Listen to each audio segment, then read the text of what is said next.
Now let's see a demo for the C program. I'm using a terminal to write a C program.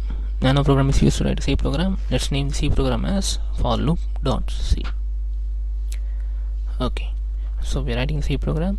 The first line is the header file, which includes all the functions that are highly needed in C. So they have already defined the header file, like input and output for C program, printf, scanf.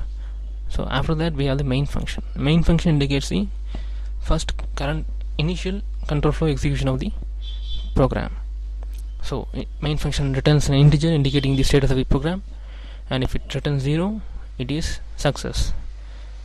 So I and count are declared and initialized to 0 and 10. They are integer variables. So we are now defining a for loop. A for loop has three components. One is initialization, condition, and increment, and for loop has a structure which is loops till the condition is satisfied or okay.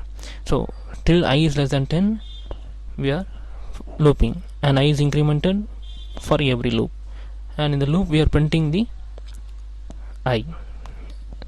Since I starts from 0, we are just printing I plus 1, so that it gets printed 1 to 10 gets printed. So let's return the function. Since return 0 indicates successful function, we are returning 0, and then we are saving the file and exiting to compile and run the program.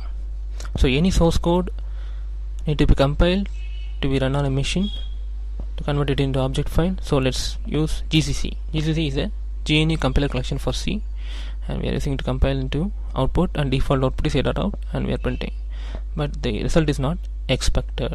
Expected result hasn't come, which means we need to debug the program. It has no syntax error, so compiler hasn't thrown any error, but the running is not giving the output as we desire. What could be the problem? Let's see.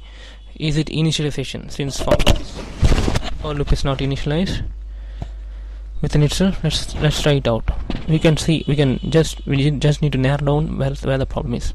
So since C can't declare anywhere, we are declaring in the beginning and defining I to be 0 in the for loop.